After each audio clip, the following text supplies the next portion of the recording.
Broadcasting live from the Business RadioX Studios in Phoenix, Arizona, it's time for Phoenix Business Radio, spotlighting the city's best businesses and the people who lead them. Here today from the podcast Future of Work. It's our inaugural version. I'm here with my boss and partner, Kyle McIntosh. How you doing today, Kyle? Great. Thank you. Yeah, what we're going to talk about today is the future of work. And here at MAC6, we have a lot of different businesses and a lot of different people coming in and working in commerce. And what we want to try to do today is with this podcast is to share one of our members and how the member was brought into the space by his real estate agent. And we're going to talk about how the marketplace is going, how Mike is using the space, and how Steve is how he's seeing the commercial real estate market, and to get insights. And then we're going to ask questions and also kind of hear about how somebody likes a loser football team like the Denver Broncos. So, and we'll find some personal stuff like that. So first, let me say hi to my partner, Kyle. Introduce yourself to everybody. Kyle McIntosh, president and creative excitant of MAC6. And I don't know about the word boss, but we're partners on this show and excited to dive into this topic of the future of work. As things are changing, there are more questions than answers right now, but there are people who are really effectively doing what they do still. And I think it just goes to fundamentals as well as how do we navigate this new place. And so let's figure out, what are we seeing that works or doesn't work right now? Okay. Yeah, when I was thinking about who would be our first guests, we're going to introduce Mike here first. And he was one that jumped to mind because when he first came in, he's been here since July. And I went back and I said, teams coaching, what is that? And then he went back in and then he popped in and after dealing with a little bit of a hot July, he's beginning. But one thing about what's been great about him so far is he's really using the space, as designed. So Mike, take us through your background and take us to the point of what got you here at MAC6. Sure. So I am a former administrator at a small school, nonprofit private school, working with kids with learning differences, ranges kindergarten through 12th grade. I worked at the school for 18 years. I started off as a teacher and then went into administration for my last 13, coached all the sports, taught classes, you name it. And so what I really wanted to do was I felt that, I was ready for a transition. I think that, after being in the school setting for so long, I was really able to figure out what it is that I really enjoy doing, which was working one-on-one with students and working with parents and kind of getting them into the best positions possible when it comes to setting up their life, dealing with life circumstances, dealing with adversity and things like that. And so I kind of came up with the idea of starting up my own personal growth program for teens and for young adults. And so the whole TEAMS concept is an acronym for helping the kids with transition skills, which is the T, obviously.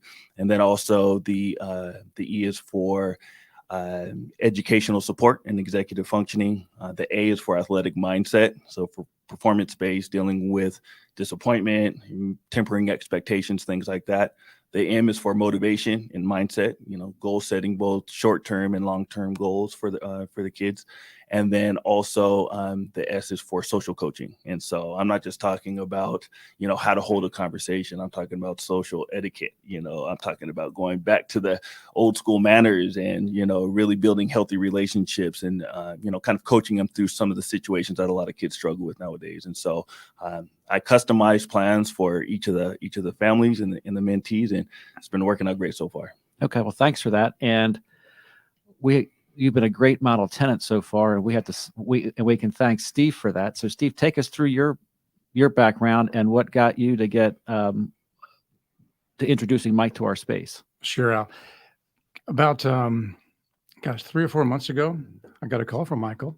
He was referred to me by another broker who didn't really do what I do. I own a company called Cross Commercial Realty Advisors, and I specialize in commercial tenant and buyer representation.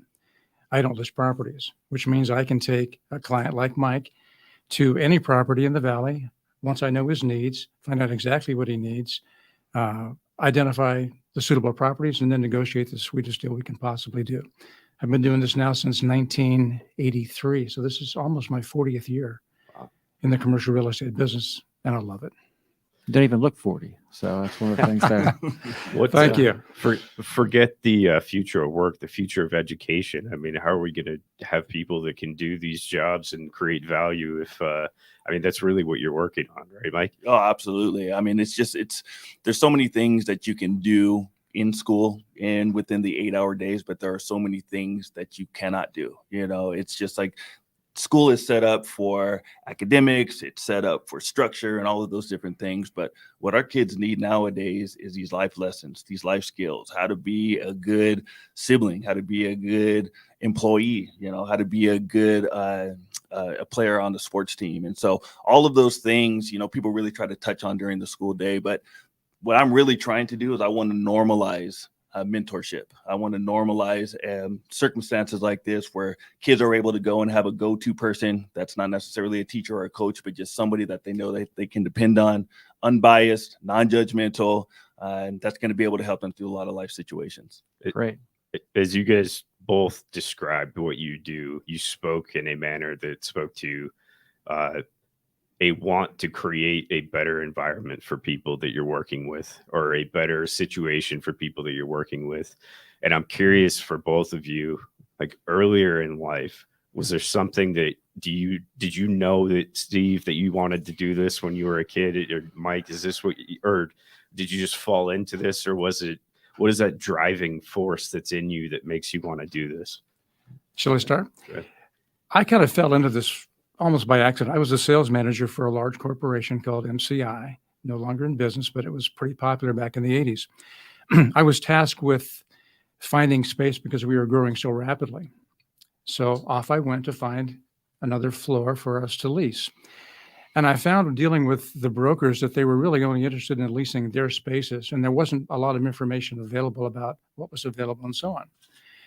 So I decided to transition from what I was doing as a sales manager for this large corporation into being what I at the time termed as a tenant rep, someone who helped businesses lease or buy commercial space.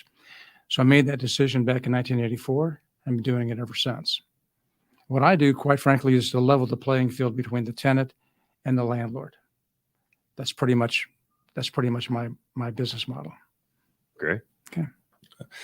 For me, this started way back when I was a kid. My dad was a coach, mentor, principal, counselor. I mean, you name it. And rather than growing up as a gym rat, I like to consider myself growing up as kind of an office rat, because my dad used to take me to work with him, and I would see him interact with these kids. And I would see the impact that his conversations and his demeanor and his approach had with these kids. You know, talking to them like adults, but at the same time having the nurturing approach. And I didn't realize it because I was just a kid, but it was really, really inspiring to me. And subconsciously in my mind, I was just taking in all of these different types of things. But as a teenager, you're just like, man, there's no way I want to work in education. I'm trying to make money, like, you know, just like anybody else would. But as I got older and I really felt that it was a calling for me to get into education, I started off as, you know, like I said, as a teacher, but it's always been the mentorship and the strong relationships between what I saw with my dad and his students and his players that really inspired me to want to do the same thing. So I took a lot of that into my previous job. But, you know, again, going off on my own and trying out this very unique model has given me a chance to even dive into that even that much more. Okay. Steve, I got a question for you. Sure. How did you first hear about MAC6? And so when Mike called you, like, how did you know that MAC6 would be a good fit for him? Interesting story. I had just completed a lease with a law firm here at MAC6. It was for traditional office space. And while I was touring the building with that client, I met Gabriel, your on-site guy, who was fabulous. He showed us around and introduced me to the co-working or the executive suite portion. That wasn't a fit for my client, the law firm. So once we did a deal in what I will call traditional office space, I always kept this in mind, that if I ever have a client who's looking for this type of amenity-filled office building, that I was going to send them this way. When I got a call from Michael, he pretty much outlined what he was looking for. Executive suites, reasonably priced. He was a startup and so on. So we had some particular elements that we had to find. So I prepared a research report, which included a bunch of executive suites, but I also included this property. And I included it as the first one because I knew what it offered, especially all the amenities. Put it in front of him. And quite frankly, this is the only one that we toured, isn't it? It is. This was the only space that we toured. Once he met with Gabriel and so on, he was sold. This is exactly where he wanted to be. How's your experience been so far? It's been great. And, Steve, he was very thorough on the front end. What I loved about working with him was that he asked me the questions and he really cared about putting me in the right space. It wasn't about closing a deal or, just having another, box checked. This was a matter of just like, so who's your clientele? Who are you going to be working with? And then he thought about MAC6 and he thought about, some of the people occupying the other spaces because he wanted to make sure it was a good fit.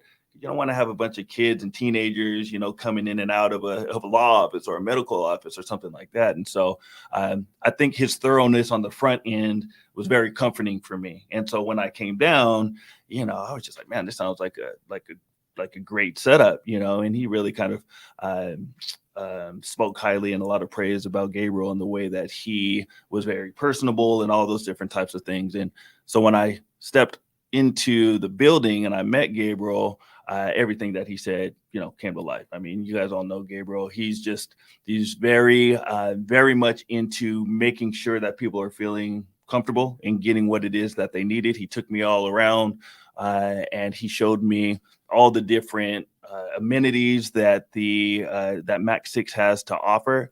And it was amazing. Here I am looking for an office. I could have gone to any other building and got an office space, but there are so many different things that I'm looking for as far as how I can make this the best program possible for the kids. And so some of the conference rooms and the media space and all those different types of things fit exactly what I was looking for. It was almost like it was more than I was looking for. And so to be able to have access to those has really made it streamlined and easy for my kids and families to be able to find my space. I don't have to go and rent different halls for my guest speakers that come each month. It's all here in the same building. And so that's been a huge value add. It's interesting. There's something being alluded to here that I'm just going to call out in the market. And it's something that MAC6 is attempting to address, which is in commercial real estate or many types of transactional relationships that start out like that. You're sitting on the opposite side of the table from someone and against them that you're negotiating against. And what I was hearing from you, Steve, that is working for Mike, that is working for MAC6, is hopefully working for you too, is let's all pretend we're on the same side of the table. We're aligned with our interests. The space is a small piece of this. The space needs to work. It needs to be the right square footage. It needs to be the right ability to use the space. But really, how do we help teams coaching grow? How do we help Mike take this to the next level? And when we're all sitting on the same side of the table, having that conversation, okay, there's a financial piece of this, a transaction that's going to make it make sense, but it's not really about that. And so how do we speak to that in a way? How do we talk to the market in a way that changes that narrative so that, it's not just MAC6, but anybody that is looking for space feels supported in a way that it's not just about this 10,000 square feet. It's about, I can take my vision for this company and take it to a new level. Go ahead. No, I was going to say, I think it's the approach. It's the people. And I think that Al's done a really good job of building community here and making everybody feel as though, even though everybody's kind of coexisting and coming in at different times of the day, there's still a cohesiveness that you feel. I've only been here for a month and I can already feel that. So when you have that feeling or that thought and that approach, whenever you're talking about expanding, I know that I would be able to come to Al or to Kyle or to Gabriel and say, hey man, I need a couple of more office spaces. How can we make this work? And I know that they would you guys would do anything that you can to make sure to configure it, to make sure that it works. And so it's not just everything just in a square box. It's just like, how can we be flexible? How can we work with them to make sure that this and that? And I got that feeling right away. And so I would be comfortable coming up and, asking if that was, when it gets to that point, what could this actually look like? Because I mean, there's plenty of space here and there's a lot of flexibility. And so I think the relationship building that you guys really emphasize at the beginning is the best way to do it. So great. Thanks for the kind words. And Steve, a question for you is, post-pandemic, the nature of work's been changing. And one thing we hear in a lot of tours is saying, with working from home and things, people are saying, I've got all this square footage that I'm not using anymore, and it doesn't make sense. Are you seeing that? And what are you seeing with companies? Are they looking to downsize? What things are you seeing in the marketplace right now post-pandemic? Yeah, I call that right sizing. There's a lot of sublease space coming on the market, but it's generally on floor plates that are maybe 10,000 square feet and above, where a lot of the folks, the employees, decided, I really like working out of my house, and I don't have to drive. I don't have to really dress up. I think that's short-sighted thinking for the employees, because as employers are downsizing, they realize they may not need as many employees as they did before. It's two-edged sword. Small to medium-sized businesses, I don't see much in the sublease market at all. But right sizing happens when a lease is coming up for renewal, and the landlord has been thinking, gosh, no, not the landlord, the employer has been thinking, my gosh, a lot of my people don't want to come back to work. So let's downsize. Let's go from 10,000 square feet to maybe 2,000 square feet, and then use places like MAC6 and other executive suites if we need a conference room and so on. Are you getting more people coming to you in the market that have the answer to that 2,000 square feet question, or have questions of, I was in 10,000 square feet, I don't know what the hell I'm going to do now? I've got more questions than answers on who wants to come back to the office, or how I would even manage a 2,000 square foot space with 10,000 square foot worth of people. Are you working people through that process? Sure. The sweet spot in commercial real estate is 1,500 to 2,500 square feet. That's where most of the spaces in just about every building are. In fact, I think that's the case right here at MAC6. Yeah. The larger buildings who wanted at one point the large floor plates, they wanted the 10,000 square foot tenant and the 30,000, the full floor tenant. They're not looking for those folks anymore. A lot of these large buildings, in my experience anyway, are saying, fine, I'm going to welcome that 2,500 square foot tenant, and I want a bunch of them. Because if one or two of my smaller tenants happens to leave, well, that stings a little bit. But if a 10,000 square foot tenant leaves, I'm in a world of hurt. How do I replace that tenant? Because there's not that many 10,000 square foot tenants and above that are looking for space. That answer your question? It did. Okay. Yes. Thank you. Yeah, the one thing that we're looking to lean into here is to really work on that hybrid work model, where, like in a lot of cases, we have a company here where they come in maybe 4 or 5 times a month, but it's a space for them to come hang out, to build that teamwork. And then with our conference room space, they come in and they have game nights, and they really use the space to kind of keep that team camaraderie together. But as you said, a couple of them live up in North Phoenix, and they don't have to drive that 45 minutes. And so one thing we're looking to do is we're looking to create these flexible things where it comes in and they say, what do you need and how can we help you facilitate that? And with our conference room space, one thing we're working on now is we're calling them room usage agreements, where a company may want to come in and use the space for X number of hours a month, and we create a specific program for them. Or if somebody wants to come in, we're testing for drop-in rates for people to be able to kind of pop in, where they come in for, a couple times a month, and we build these things specialized for them. So they have a place where they don't have to go back and sink a lot of money into long-term, because again, from a cost standpoint, why spend X number of dollars if we're never going to use it? And so one thing we're trying to do is to create that win-win where, we're getting that, we're giving them the place to be able to come and do their business. They're having a place to be able to come in and create that teamwork. And then the other thing we're working on is one thing that's a 2025 initiative is that growth piece. Because a lot of times business owners come in and they are very passionate about what they do, but the business 101 stuff is not something they actually learned in school per se. And being able to go back and the one thing I found in my days as a consultant is, you might know what you want to do, but how do you then turn around and create the skills to be able to teach those underneath you to be able to do that?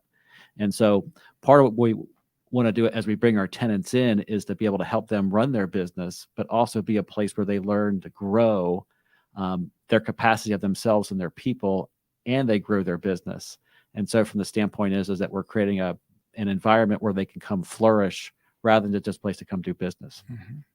So that's one thing we're working on now. So Mike, I got another question for you is, you alluded to it before, is what are some favorite things that you have about the space, and like, how are you using it, and what things do you found that like, wow, this is pretty cool, or what things haven't you used yet that you want to use going forward?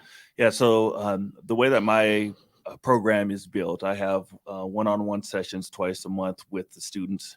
We also have a monthly guest speaker that comes in, and I serve dinner, and they have a Q&A and some social time. I also have social events, and for those different events, I need different size spaces. And so you don't want to go into a room that's so big that it's drowning everyone, and in some cases you need a bigger space depending on how many people are going to be there.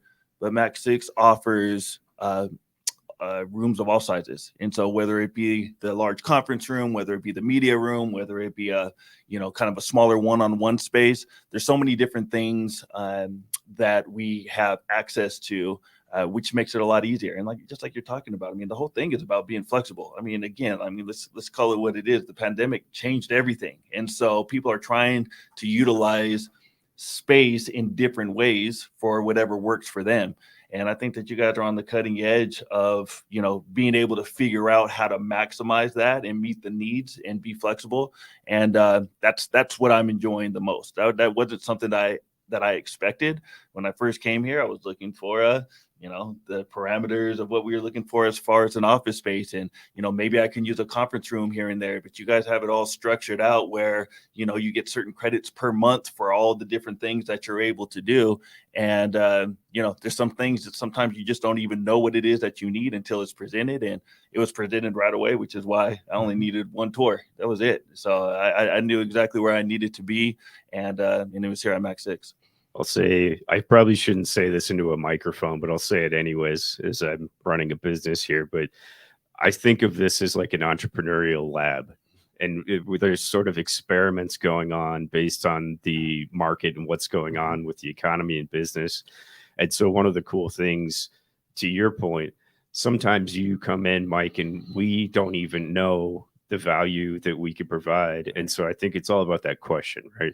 Like, what do you need to grow? What do you need to achieve your objectives? And then is it really that, or is it a version of that is a different route around that? How do we achieve that? And so I think that's the big question with everything right now. Is, you're right, the pandemic changed everything.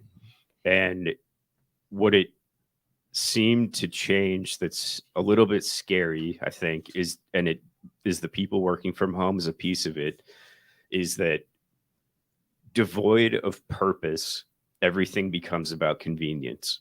Mm-hmm.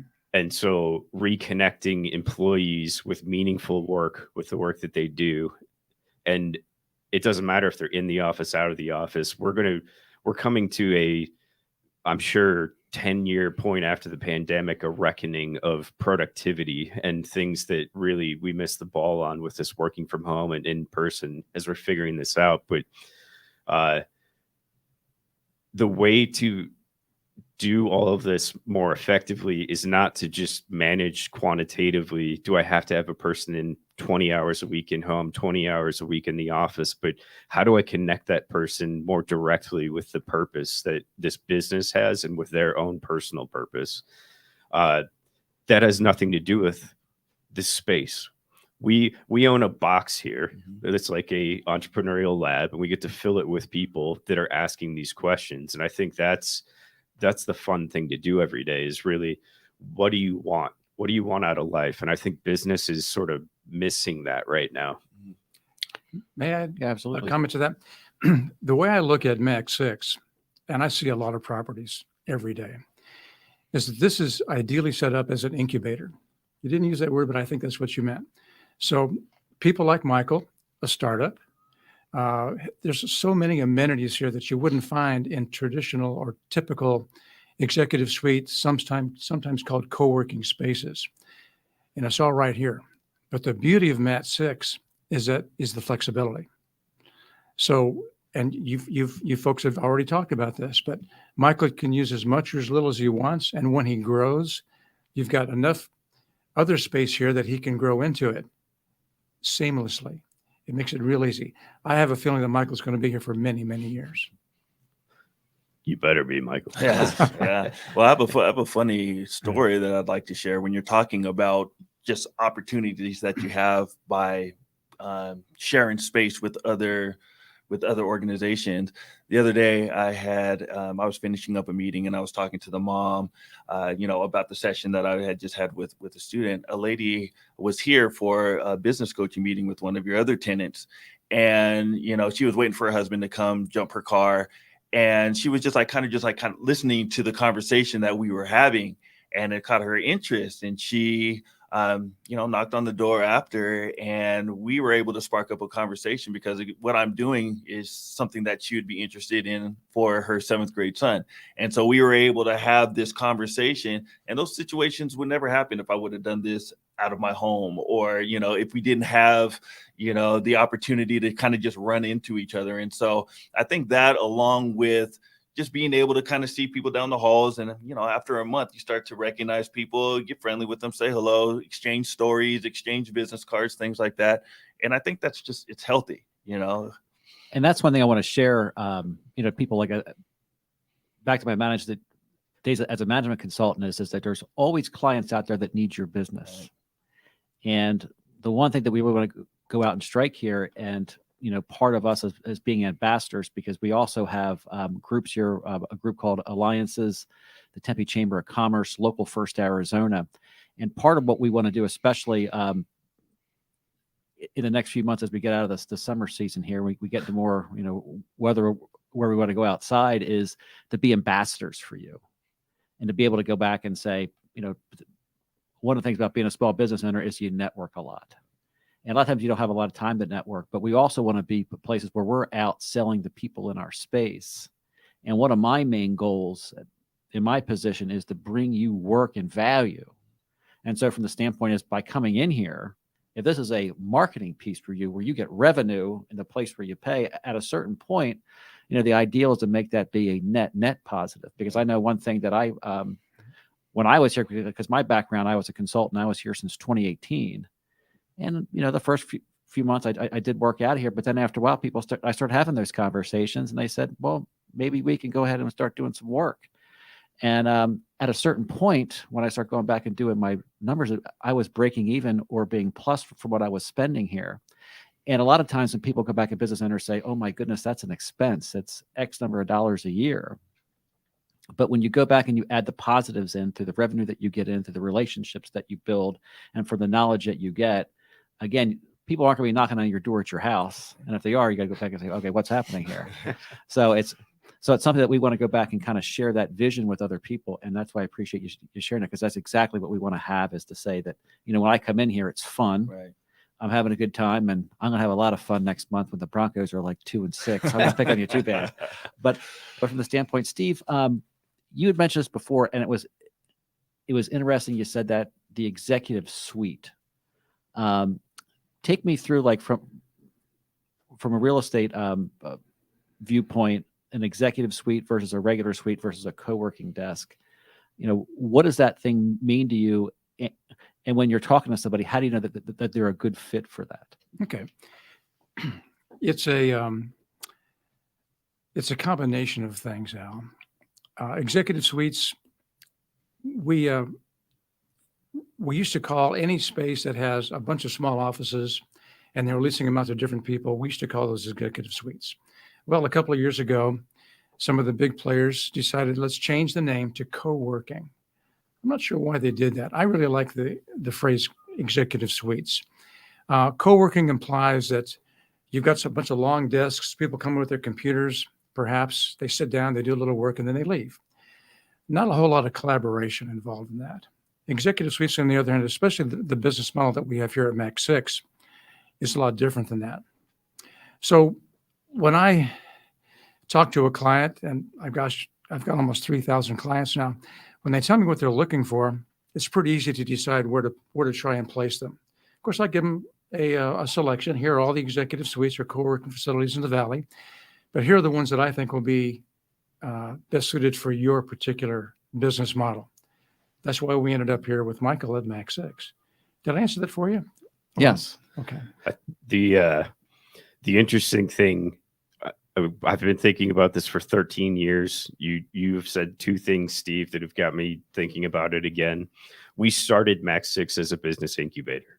That is what we were. Funny. And we spent years debranding that term out of us because people had a specific understanding of what that meant. A version of co-working is long desks and a lot of people working there in and out. But it is what we are. And we still invest in companies. We still have operational consulting work that we do with companies.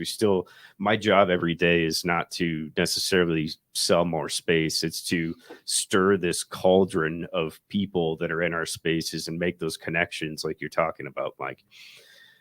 I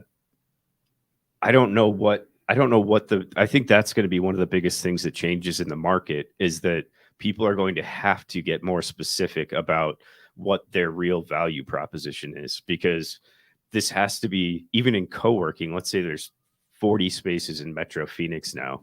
That means such different things to each space that you would be providing 30 different options for co-working that are also really, this one's really a marketing driven.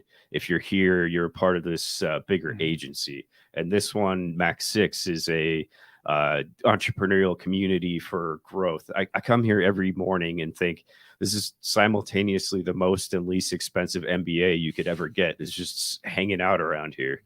Are you having to navigate through all that to really understand the core of what each of these spaces are?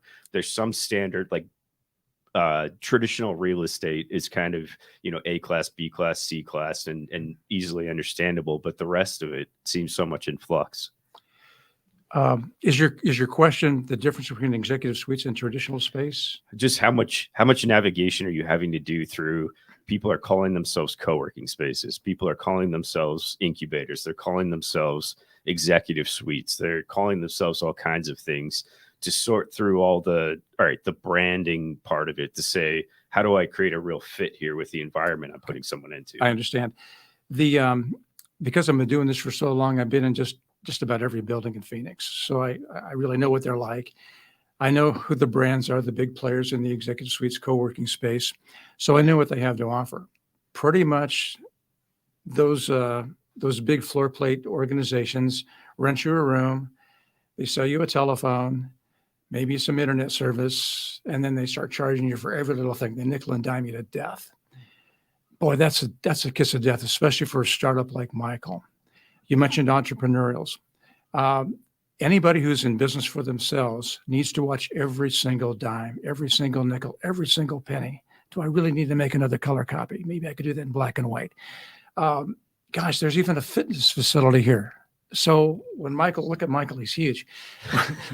when Michael needs a little time out, he can just go to the gym and work out. And I think you have personal trainers here as well. So it's pretty easy for me to place someone like Michael in the space where he needs to be. When Michael described what he needs, this was the first place I thought of. But I put it on the list with all the other ones, and I told him the pros and the cons of each. As Michael told you, he showed up here first. That was the end of his tour. Yeah. You had everything he was looking for. One of the things that I was skeptical about, you think about some of the other kind of more well-known co-working spaces. I didn't want to be at a different address every day. I didn't want to even be in a different office. When I have mentees, they need the consistency and the structure. And so for me to be able to have the same office every single time that they come, that's huge to me. And so, yeah. Take us through how you designed your office. Like when you sat down there, you looked at it and you created your own stamp. Tell us how that made you, the process of doing it and how it made you feel. Yeah, it was therapeutic, to be honest. I mean, seriously, when you're somewhere for 18 years, you really want to, and I got the blessing to be able to really make it my own. And so, I just really customized the place into something that I always wanted, from the color scheme to just the way that everything's set up, to having a big screen TV in there. That's a quote unquote projector, but it's really, a place where I could watch Sports Center between clients. And so I think just having a place of my own that I was really able to kind of individualize, it was huge for me. And again, to be able to have the permission to be able to do that was big. So. Yeah. How do you think of this space? Like, I'm coming into the office. When you come into your office, is it like that, or is it something else? Like, I'm coming into my place. Right. This is where I do what I do. Yeah. I'm just Mike showing up to do what I do. That's exactly right. And that's what I want, because, a lot of the kids that I work with, I didn't want to make it seem like a therapist's office or like a counselor's office, because that's not what I do. This is my place, just like you said, where the kids can come and kind of hang out, have open conversations. And so that's the way that I look at it. And I think the vibe and the feel that we're getting from the other coworkers and people who are, passing in the hallways, everybody kind of has that same kind of feel to it. And so it's just very comfortable.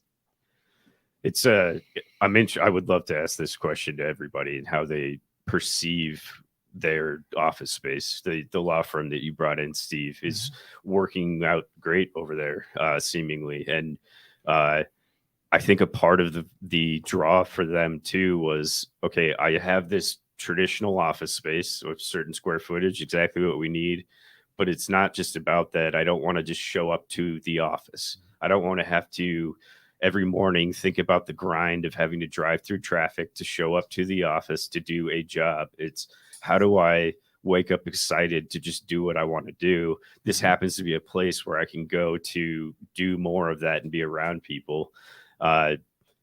Even in the enterprise suites, it's interesting. I'm seeing the shift where, I don't know if they're ever going to just leave their doors open and hang beads so they can talk to each other as they walk by, kind of thing. But there's this craving for connection and learning and opportunity that's out there that I think has just been missed in the past.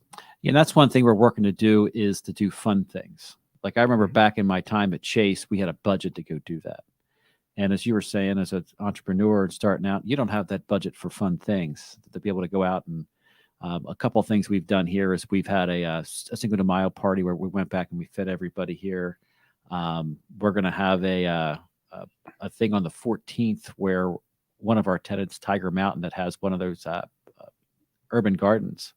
And we're going to go back and we're going to say about what we're planning in the fall to go back and have something where we have the vegetables and things that the fruits and vegetables that they're planting, and say, these are things that you can do to be able to eat off of it. We went back and we surveyed our community members for Family Feud, and we're going to have a tournament after Labor Day. We're going to have people in, and depending on how big the budget is, we're going to go back and have lunch for the teams and have the teams kind of connect. And it's something where it's over to lunch hour because people have got to take lunch, but it's something that's fun, that like when you come in and it's something interesting that they come in, because let's face it, some jobs are drudgery.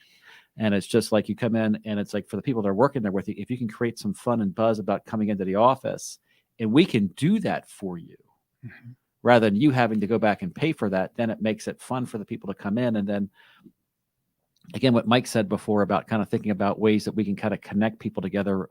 Pre-pandemic, we used to have these community lunches where people would get together and then you'd connect with other people. And that's like where networking is that you say, oh, we got this connection, let's get together. And that's another thing that, like, for myself, when I go around, my nickname here is the mayor. So I go around and I talk to everybody, and I kind of listen to what they have to say, because again, like what you said before, Steve, it's that my job is to be a connector and to say, oh my goodness, you're having a trouble. You should talk to Mike. You've got a teenager who's having some troubles with something like this. Here's Mike's card. Go back and talk to him. And that's something that I want to be, that advocate. But then also, like, having a place that's fun. It's something like when, one thing we're going to buy here at the end of the month is we're going to buy, one of my guilty pleasures in life is I like to watch professional wrestling. And so Yeah. we're going to get a MAC6 belt.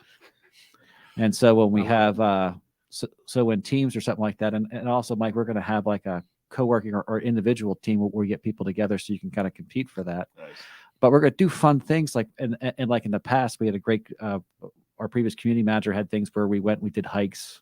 We went down on the river, and it's things where, I've always wanted to go down to a place down the street on Boulders where we could do a trivia night or something like that, where you just go back and you connect.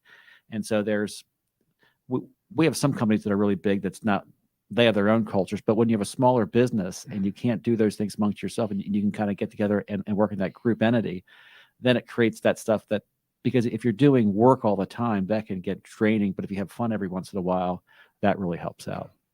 May I add a comment to that? Absolutely. What you're describing to me is collaboration.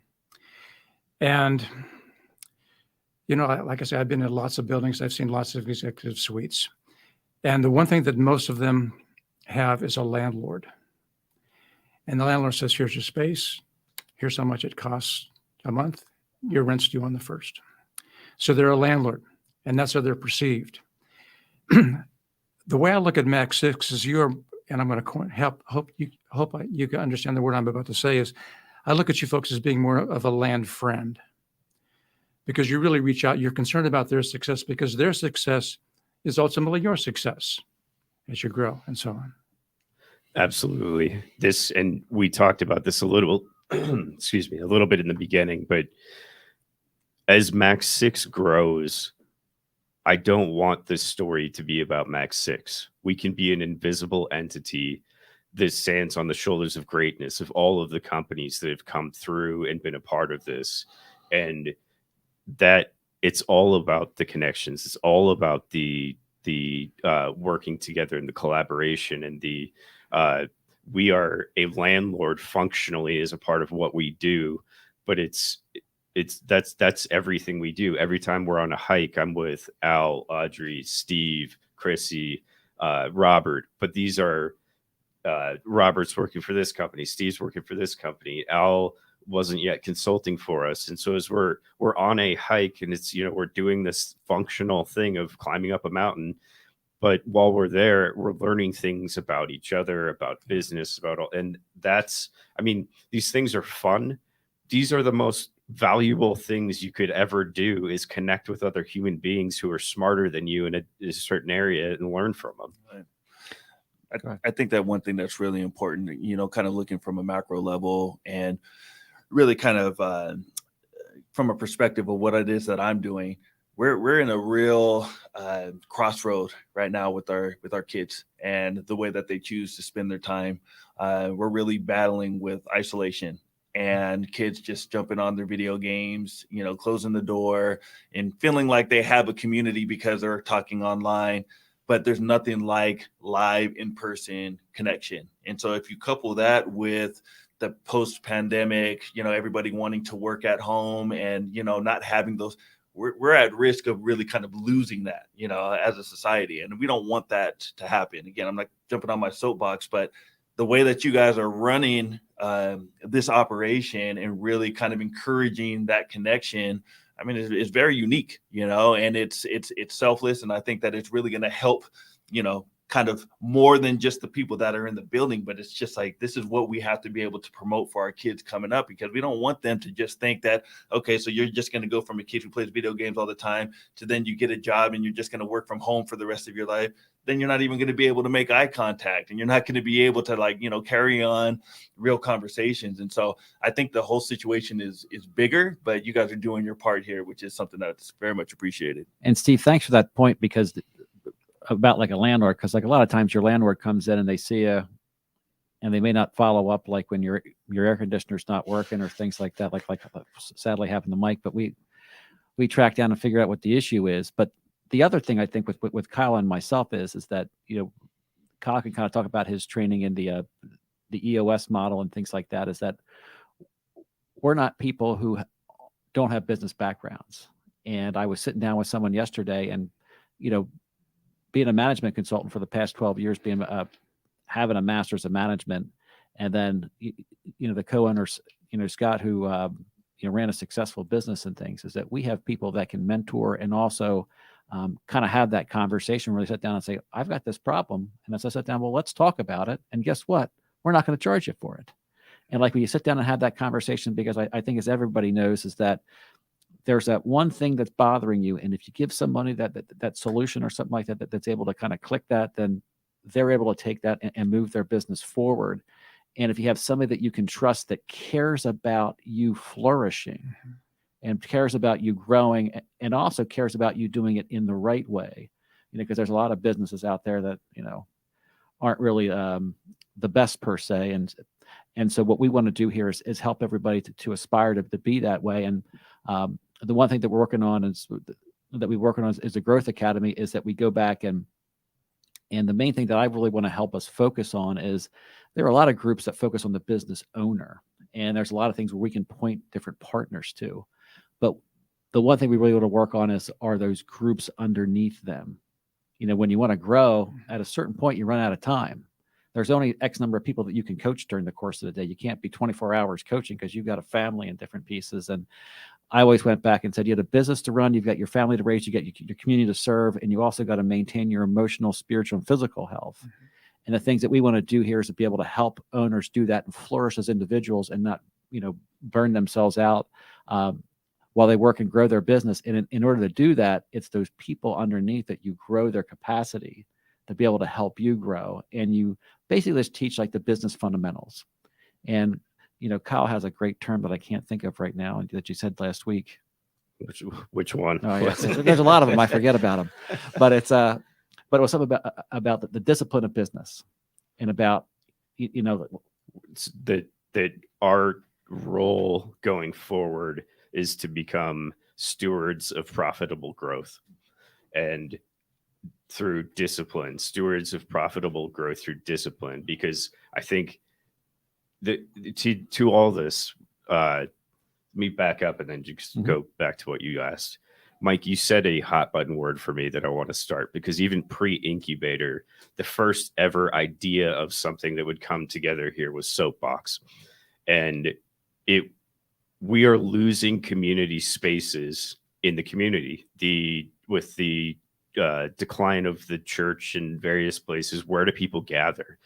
And so the training room, the big meeting space upstairs, 100 people could go in there. There's a big red pole coming down right in the corner. And my first ever idea is that square foot is the most important in this entire building, because that is where the soapbox stands, that people can come in here and spread and share ideas and have respectful discord and figure out. And this is to go back to what we were just talking about. How do I connect a vision with reality? And so the role that we're playing as stewards of profitable discipline for growth is with how do I vision without traction is hallucination. How do I get traction? And so I might be able to take it here, and I've got it to where I've got a name, I've got a few clients, I've got something that feels great, but I'm spinning my wheels. And whether that's because I'm working at home or because I'm not connected to the right people or whatever that is, that's really what we're doing here, is like connecting those. When I see a fire coming alive in someone's eyes, because they're either right in the beginning and they think, I have a great idea, but they believe in their heart that it's unattainable. And then they get connected to just that first piece where it's, oh, I could take one step and be on the path. That is amazing.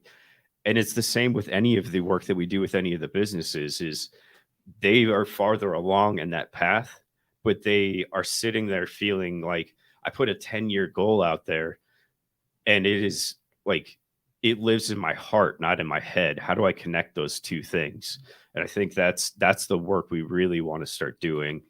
Yeah, great story with that. We had one of our tenants out here last week, and he's like, I can't keep doing my my books. I need someone to be able to come back.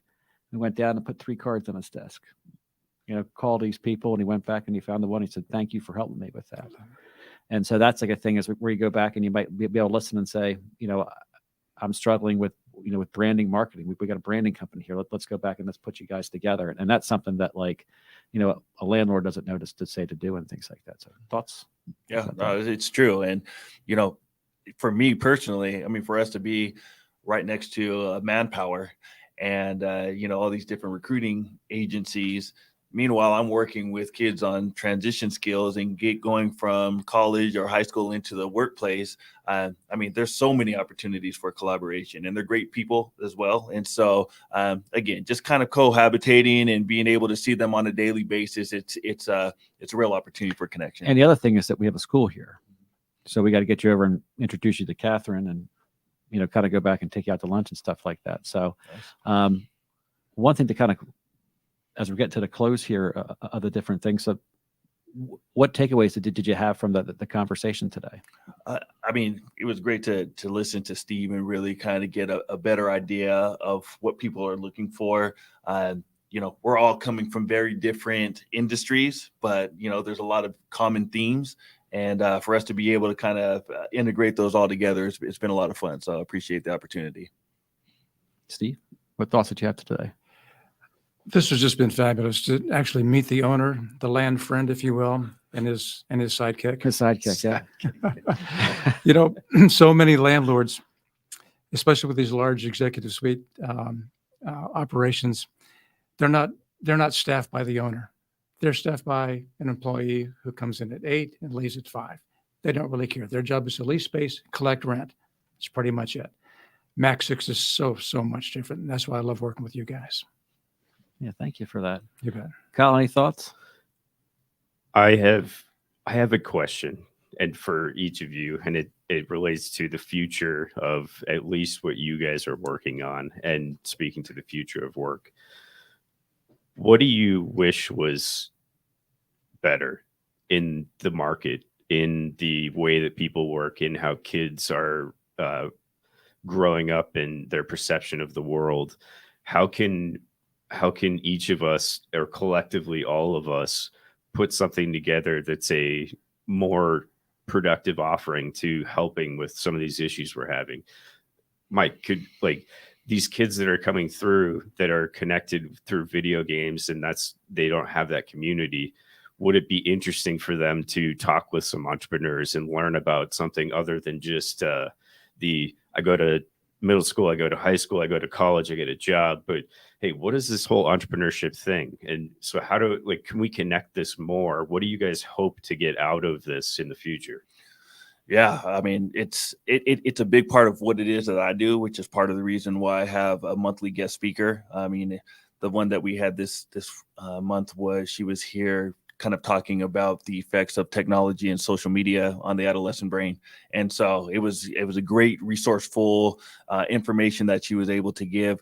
My goal is to bring in some young entrepreneurs, some that might have really kind of overcame obstacles of learning differences, or just like kind of starting with no money and then just really kind of making themselves, others that have made big mistakes in their lives and have been able to kind of redeem themselves, and, those redemption stories. So an opportunity to be inspired. But if we have some that are already here in-house and we're able to kind of make those connections to get those entrepreneurs in front of our kids, man, that would be We've great. got a 19-year-old one here. Okay. So we can go back and connect. There we yeah, go. So there we go. yeah, it's like, Steve, what thoughts do you have to that? Well, I'm thinking that leading by example, which is what everybody at this table is doing, is critical. And in a few years, this work from home, I think, is going to die down a little bit, because people are going to realize that they miss seeing their colleagues. They also miss getting promotions, because employers know who's there. They know who they can count on.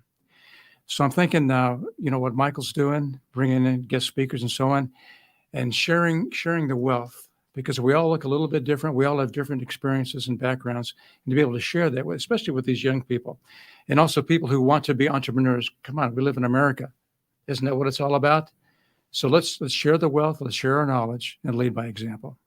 Okay. Mike, someone hearing us says that they might have a teen and they might need some help. How would that person be able to find you? Yeah, so you can go directly to my website, which is teamscoachingaz.com. And it kind of breaks down everything that I'm doing, tells a little bit about my background, the pricing structure, the deliverables. And so, yeah, go check it out. And Steve, how about you? Sure. My website is www.cross Realty, spelled CROSS Realty. Again, I only represent tenants and buyers of commercial properties. So if you're looking for space, I'd love to hear from you. And Kyle, for MAC6. MAC6.com. That's the best place to go centralized. You can go anywhere from there. I'll just say, both Mike and Steve, thank you guys for what you do. And I consider both of you part of the MAC6 community. It's not just this building, it's the extended connections and stakeholders that we have. And so you guys are doing great work and keep on doing it. Thank you. And finally, I want to thank everybody who's listening out there. And as we think more about the future of work, the three things here at MAC6 we want to focus on is flexibility, growth, and community. And if you're ever looking for space or you're looking for those things that going to help grow your business, reach out to us. Thank you. And it's been a pleasure today. Thank you, gentlemen. Thank you. You're welcome.